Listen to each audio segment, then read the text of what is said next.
Very good afternoon. Uh, Up to previous class, we discussed about first, second, and third module, and today we are going to discuss a fourth module, and it is called a wind energy. And a brief introduction we already discussed in our first module. What is meant by wind energy and how it is working and its construction and advantages and drawbacks as well as application. We already briefly discussed in our first module. Okay, but in the fourth module, it have a you will get a one full question on this wind energy. Means it includes, of course, a type. Just a minute.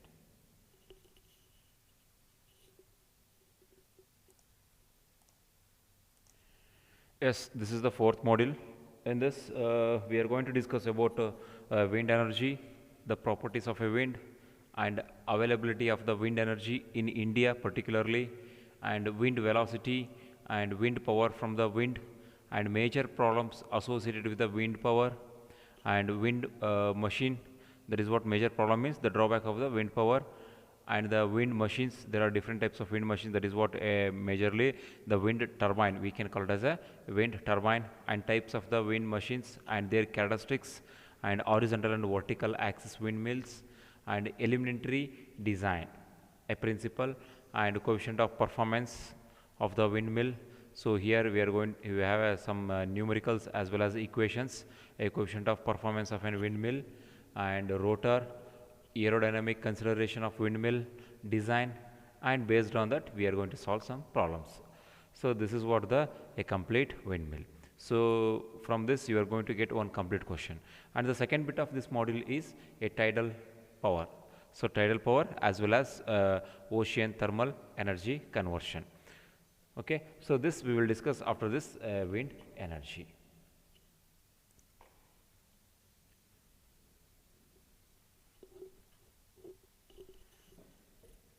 Yes, come to the wind energy. So this wind energy, so what is meant by this wind energy?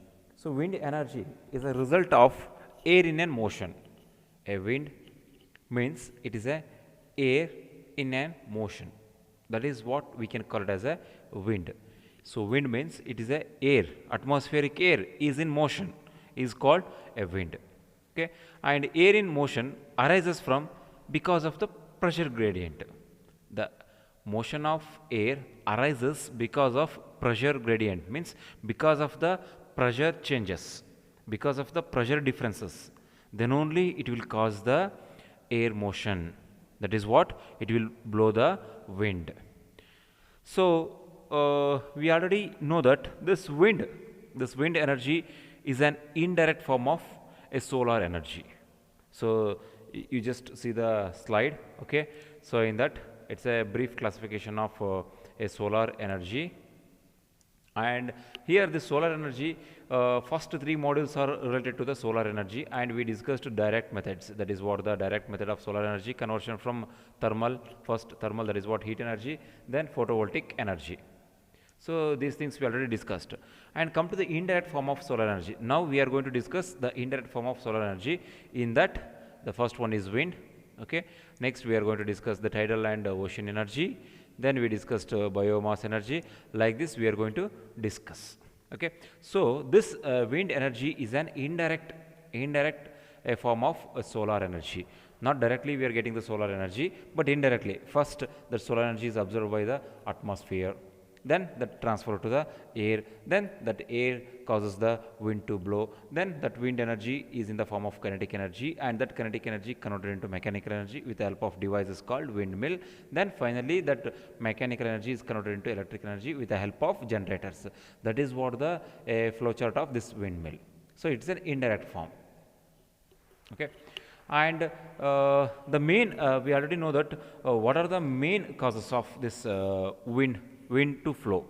Means on a global basis, a primary a forcing function causes this surface wind from the pole towards the equator is convective circulation, means the air is flowing, it's the air circulation, means it cannot generate a new air, only the air is circulating, and the solar radiations heat the air, means the solar radiations heat the air near the equator, and and this low density heated air is balanced up, means it will move towards the upward direction. So on the land, on the earth, on the land, the air it have a lower temperature, that's why it is a heavier, and on the atmosphere when moving towards the up, the air is become lighter and density is also very low, and at the surface it is displaced by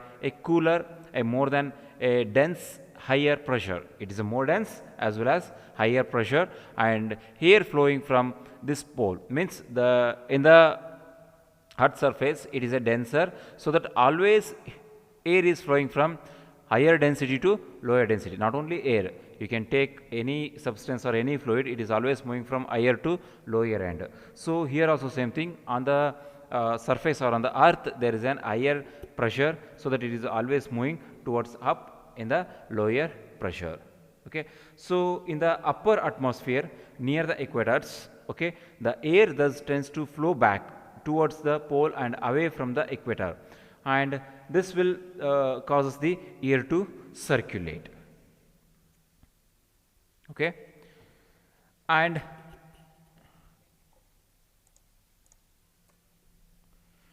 come to the history. Okay, so come to the windmill. So we already know that windmills are the devices which are used to convert a wind energy to the useful energy, and we already know that why the wind is flowing, because of the heating and cooling, because of the heating and cooling of the atmosphere, it causes the low density and high density air, and low density air is always moving upward when compared to the higher density air. Okay, that is the one reason, and the second reason is because of the rotation of the earth. Because of the rotation of the earth, it also causes the wind to blow or wind to move or air in the motion, it is called wind. These are the two main reasons why we get the wind energy. And come to the history of this windmill. Okay, the first known historical reference to this windmill is by Ero of Alexandria. So from the Alexandria, Ero is the one name. Okay, he know first this use of this windmill. Okay, and his work is on pneumatic and woodcraft. This is what the woodcraft. This slide you just able to see. This is a woodcraft. Okay, it is in 1851. So Ero was believed to have lived either in the means he just believe that it was in the first century of BC or in the first century of AD. We don't know the exact date. Okay, and his work is coming to picture in 1851, and his pneumatic describes a device which provides air to an organ by a means of windmill. This is what the windmill.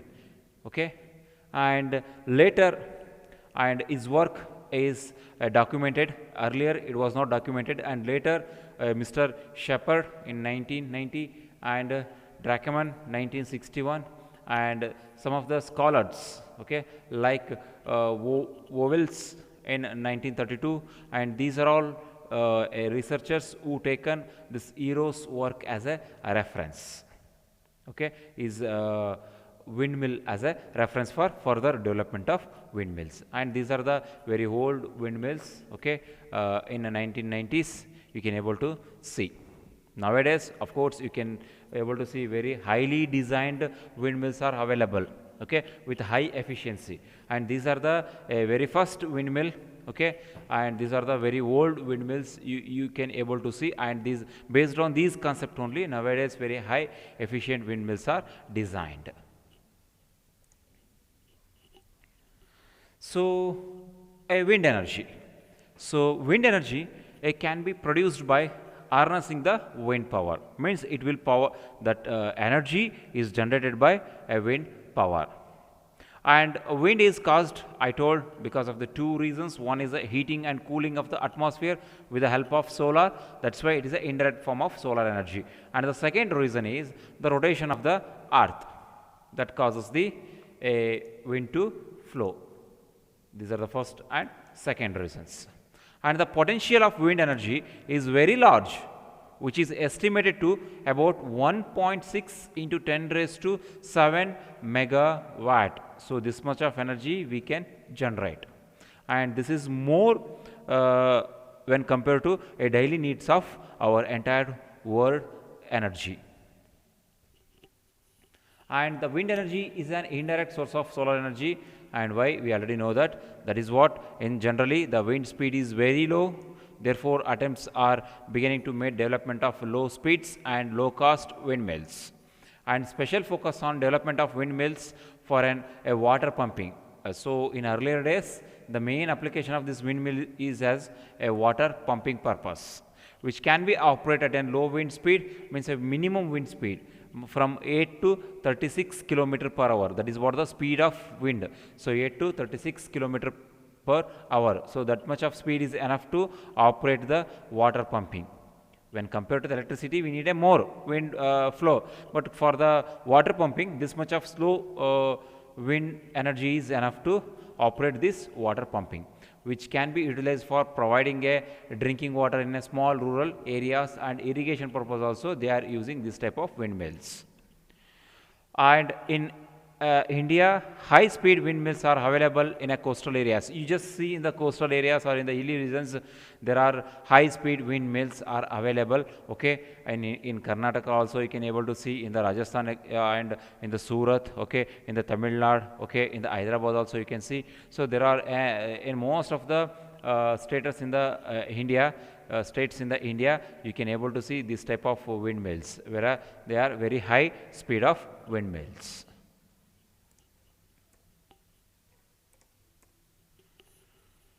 And these areas we can use very high speed windmills, and we generate the electricity. Means in the coastal areas and where the wind speed is very high, we can install the windmills and we can generate easily a electric energy.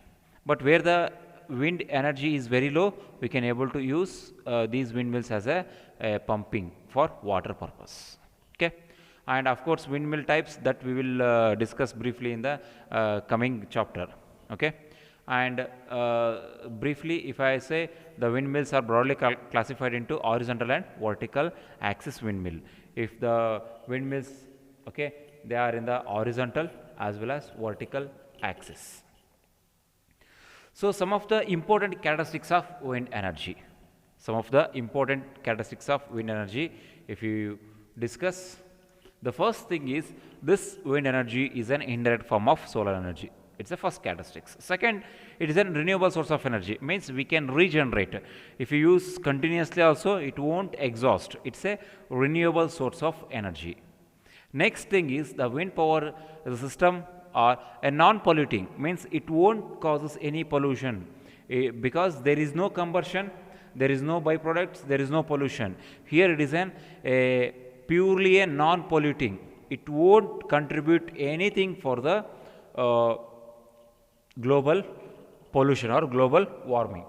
Okay, so it is eco-friendly. You just utilizing wind energy and converting it to the required useful energy like electric energy or mechanical energy. That is a simple concept.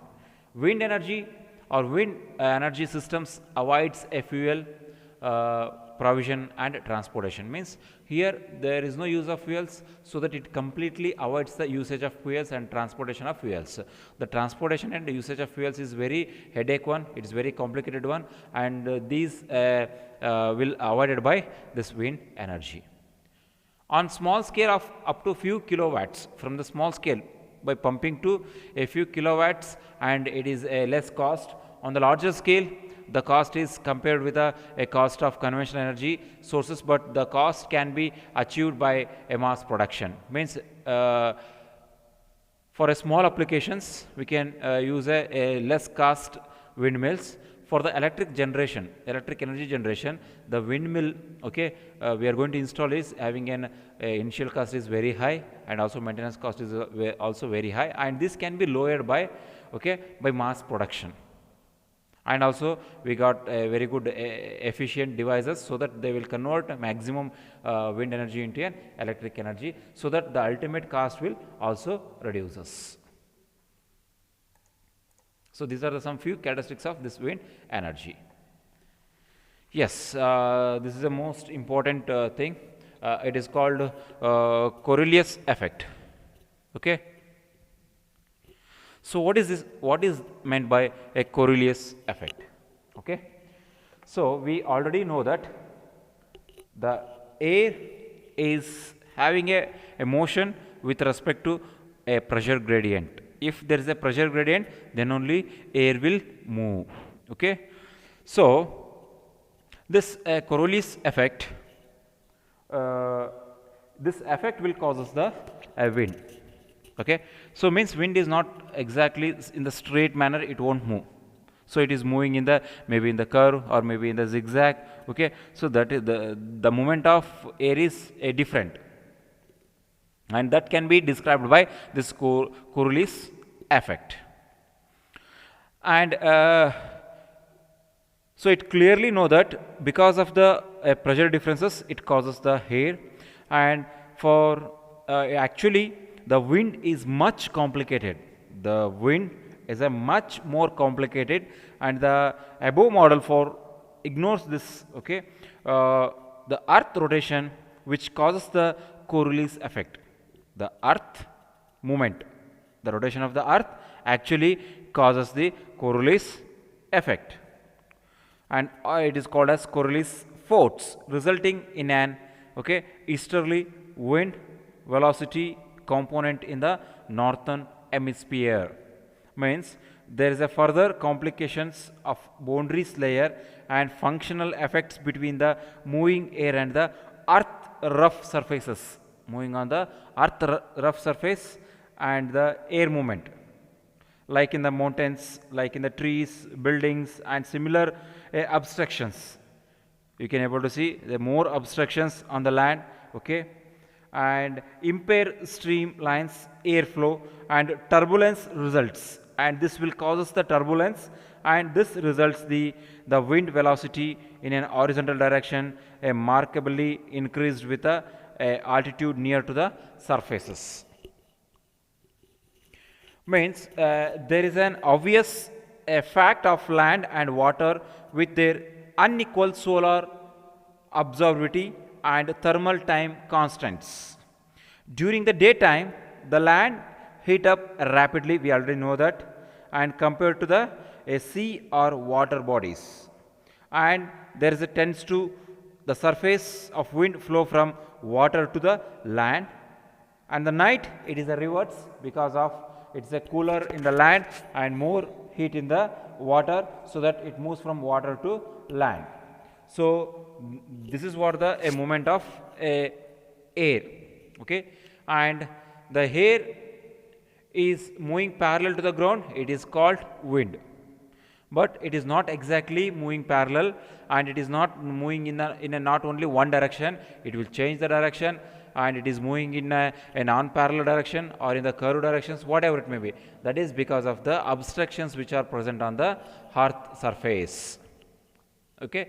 And air moving up and down, if the air is moving up and down, it is called a current.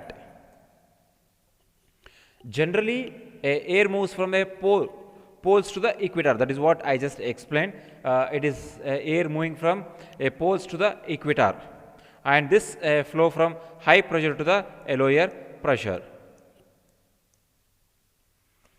So high pressure from when the colder air sinks, we already know that high pressure, it is because of heavy denser, and it is sinks at the pole. So in the pole you can able to see the ice. Okay, it's a heavy denser when compared to the water. So water is a less dense, so that it will start flowing. The similar concept here, high pressure from the cold air sinks at a poles, and the low pressure, okay, forms a warm and rise at the equator. In the equator, you can able to see the hot air, okay, it's a lower dense, low pressure, and in the poles, higher pressure and colder air, and it will sinks. Okay, so this is what the sink and rise of the air. But the air doesn't flow in a straight line. Just only I explained, air is never flow in a straight line. It causes air to move in a curved path, and it is caused by earth spinning on its own axis. Because of the earth rotating or spinning on its own axis, it causes the air to move in a curved direction. If it is moving in a straight direction, that air will go to the space instead of rotating or circulating. The air always circulating one. It is the same air circulating along the earth surface. Is it clear? So if it is moving in a straight means it will loss of air to the space, but it is moving in a curved path, so that air won't losses and it will recirculating on the same earth. And this is just because of the earth spinning on its own axis. The earth spin faster at the equator, means in the equator region there is a more air movement because of the direct sun rays reaches to the earth, and slowest, very low in the poles, north and south pole, you just see the low speed air, but in the equator there is a high speed air.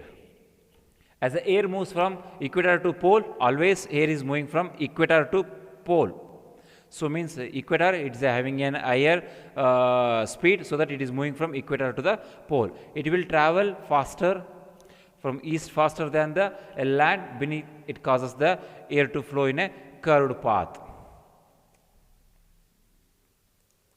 So these are the main reasons for that Coriolis effect.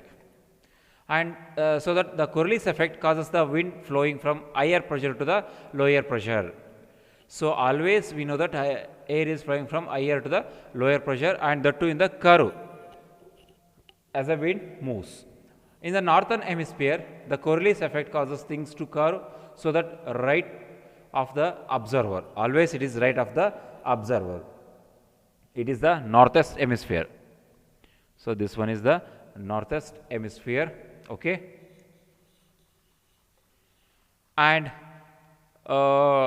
in the south, this is a southern hemisphere, northern hemisphere and southern hemisphere. You just see the directions, okay. And in southern hemisphere, the Coriolis effect causes the things to curve left to observer, left to the observer, and here right to the observer. Clear? So it is a deflection of right deflection, you just see, and here left deflection. So it is in the southern hemisphere and it is in the northern hemisphere.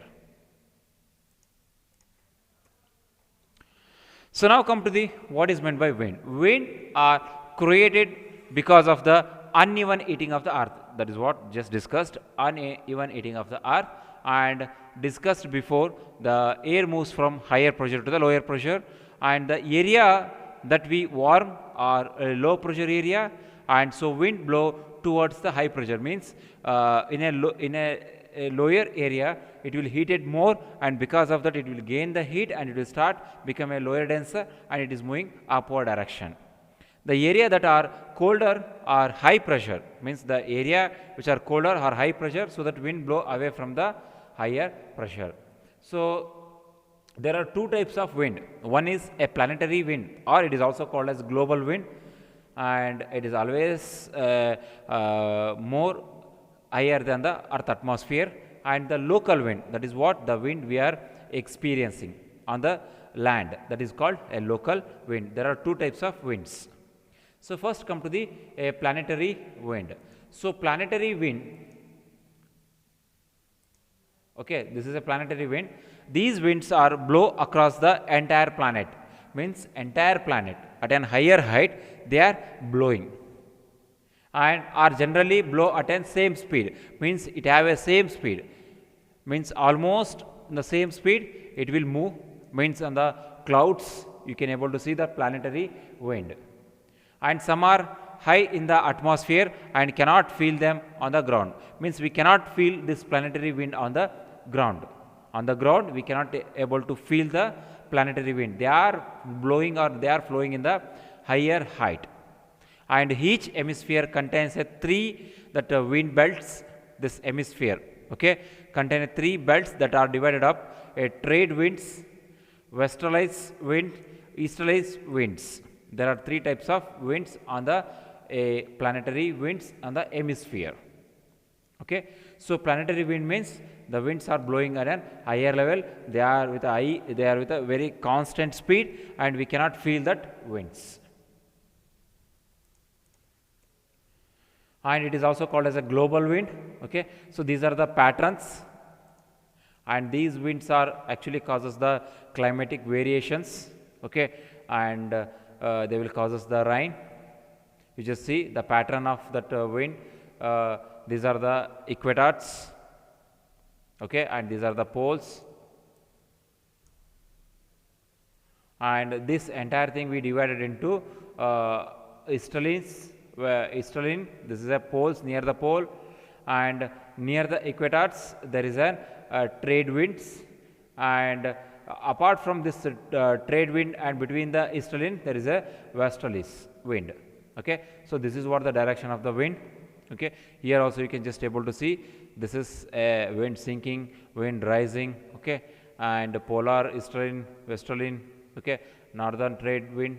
So these are the directions, and these the directions are not particular. They are the changing in the directions, but the speed is same in the global or planetary wind.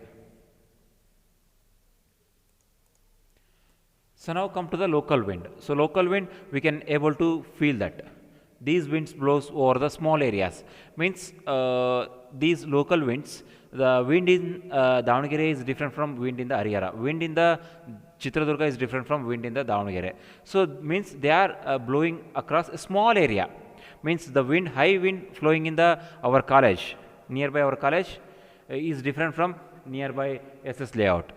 So like this, it will changes because this local wind causes the smaller area. It blow across the smaller area, but planetary wind blow across entire world, entire planet. But here it is only for the smaller area.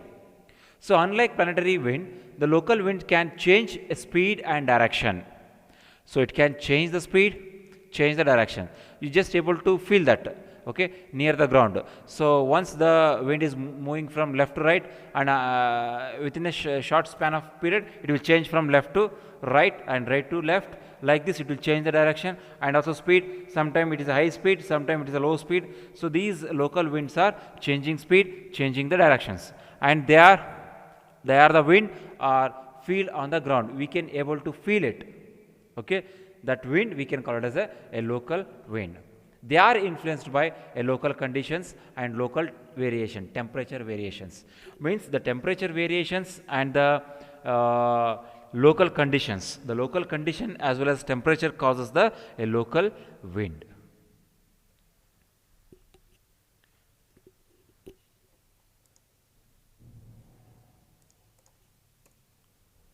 And this is what the local wind. Okay, so the land and the sea breeze. So how the local wind will flow? So during the daytime, just consider during the daytime, the land heat up faster because directly exposed to the sun, so that it will heat up faster. This land will heat up faster than the water. So compared to the water, the land will heat more, heat up faster, so that breeze will flow from sea. Okay, breeze means the wind will flow or will blow from sea to the land. Sea to the land, it called sea breeze. Is it clear? And at the night time, the land will cool off. The land will cool off more faster than the water, so that cool land air will flow towards the warm ocean. Okay, and creates the land to breeze. It is called land breeze, where the wind blow from land to sea. Clear? Here sea to land, and here land to the sea. That wind will flow. You just see here descending a cooler air. Okay, here there is a cooler air, and here because of the warm air, and that becomes lighter and it will start moving. Okay, so like this and like this, it will change the direction. So sea to land. And here in the night time, so here there is a cooler and here it is a warmer, so that it will flow from land to sea. Okay, and it will get heated and again it will back to the cooler air. So like this, the land breeze and sea breeze. So sea breeze means the wind will blow from sea to land. So land breeze means it will flow from land to sea. It is occurs in the night time, and sea breeze occurs in the daytime. Okay. And also the local air is affected by some of the mountains and valleys, and it is called a mountain and valley breeze. So you just see, this is a valley, okay, means it's an obstruction, mountains, and it will change the direction, and during the daytime the valley heat up. This valley is heat up,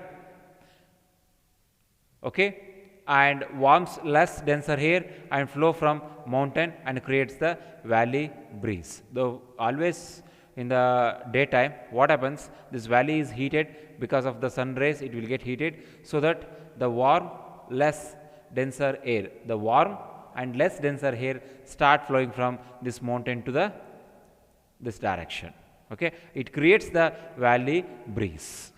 And at the night time the mountain will cool off, okay, it will cool off and faster than the valley, so that the cool mountain air and descends, because it will more dense, it become a more dense. More dense means it will always moving downward direction, less dense means always moving upward direction. Okay, it creates the mountain breeze, a valley breeze and mountain breeze.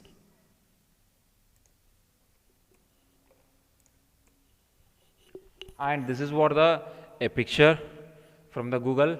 So this shows that how that wind is flowing with different directions. Okay, so this is what a planetary wind, and beneath the planetary wind, near to the ground, there is an local wind we can able to see and we can able to feel that.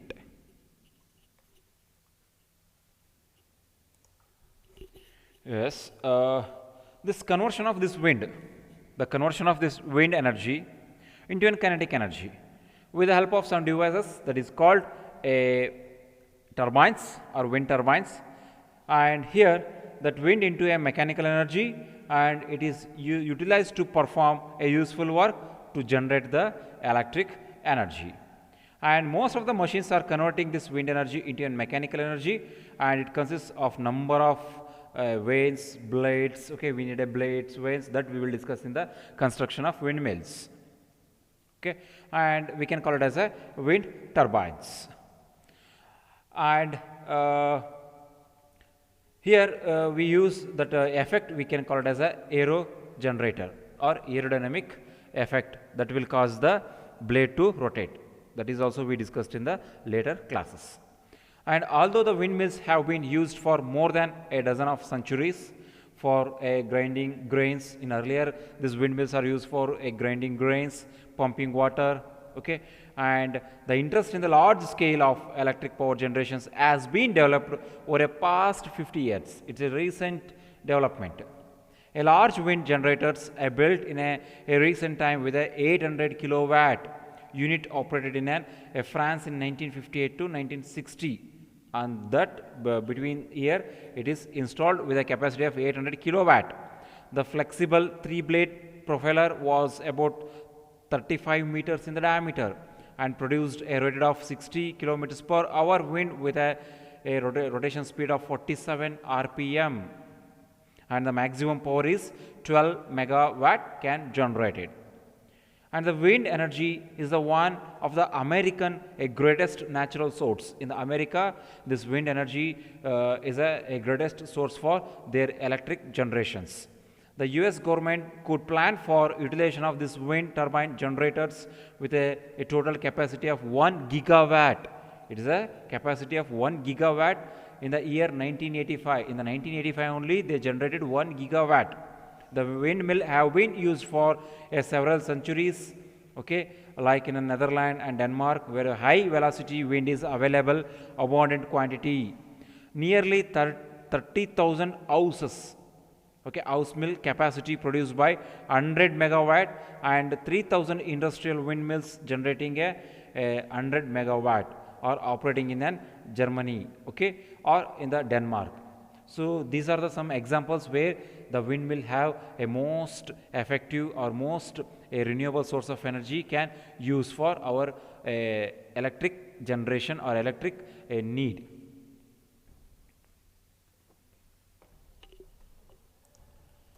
Yes, next is wind energy in India.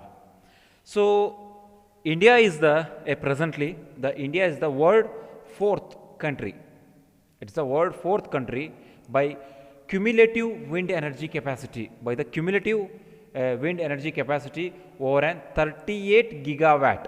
Okay, so that much of energy we can able to generate, and it stands fourth in the list. Okay, of course, America is the first, but India is the fourth country. We can generate a maximum wind energy, and the renewable energy is growing rapidly in India with installed capacity of a 13.2 gigawatt renewable energy sources, and it includes large hydro, and currently account of 9% of Indian overall power generation. Means if you generate 100%, in that 9% is generated by this wind energy, and it is in the year of 2012 given by Indian government, and in its 10th 5-year plan, we know that 5-year plan. So in the 10th 5-year plan, the Indian government has given a more importance to this wind energy, and the Indian government has set itself a target for adding 3.5 gigawatt of renewable energy sources for generation mix. And really, however, the real a double that figure was achieved. Means if you plan it for 3.5, but they achieved nearly more than 7 gigawatts. This is what the step by step development in the India, where we move on to the wind energy. And in Indian interest, the windmill has shown the last 50 years. It's a recent year development in the last 50 years, early 60s. Apart from the important of few from our outside, a new designs were developed, built, but it was not sustainable. And it is only the last few years that we developed work and going on to the many institutions. And an important reason for this a lack of interest in the wind energy must be that wind, and in India relatively a low and a very appreciable with the season. Means the wind is directly depends on the season. The data what we have that scientists given, the India wind speed, the value lies between 5, means very minimum low speed, 5 kilometers per hour to the 20 kilometers, maximum 20 kilometers per hour. It's very much low when compared to the other countries. And these low and seasonal wind implies a high cost of exploitations of the wind energy. And the calculations based on performance of typical windmill have indicated, and that unit of energy derived with a windmill will be the latest several times more expensive than the energy derived from the other source for the electric energy. And in Indian Ministry of a new renewable source of energy, okay, estimated that there is a potential of nearly 90,000 megawatts for a country, includes 48,000 megawatts of wind power and 14,000 megawatts of small wind powers and 26 of biomass in addition.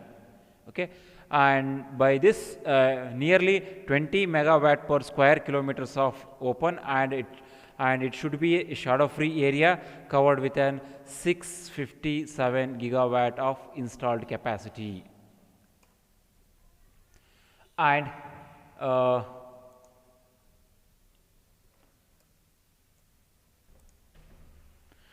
the total potential of wind power in India was first estimated by the Center of Wind Energy Technology around 45 gigawatts, around 45 gigawatts, and it was recently increased by 48, and that's why it stands in the fourth place. And it is also adopted by government in official estimates. And CWWAT studies based on the comprehensive wind mapping okay, exercises and initiate, and this will the countrywide a network of 1050 wind monitoring and wind mapping stations and 25 Indian states. All these 25 Indian states have the wind mapping stations.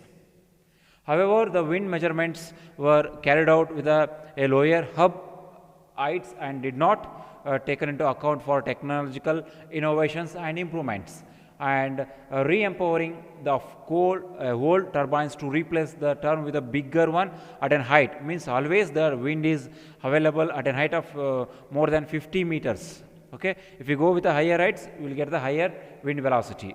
And in India, the Wind Turbine Manufacturer Associates estimates that the potential for wind development in India around 65 to 70 gigawatts. That was the potential of India. The World Institute of Sustainable Energy India consider that the larger turbines, a greater land availability and expanded resource explorations with a potential could be bigger than 100 gigawatts. In the future years we can achieve this 100 gigawatts easily. So if you if you reach this 100 gigawatts, it will helps to it will helps to reduce the dependency of the conventional energy sources. Okay, so in the next class we will discuss this wind turbines and parts and construction.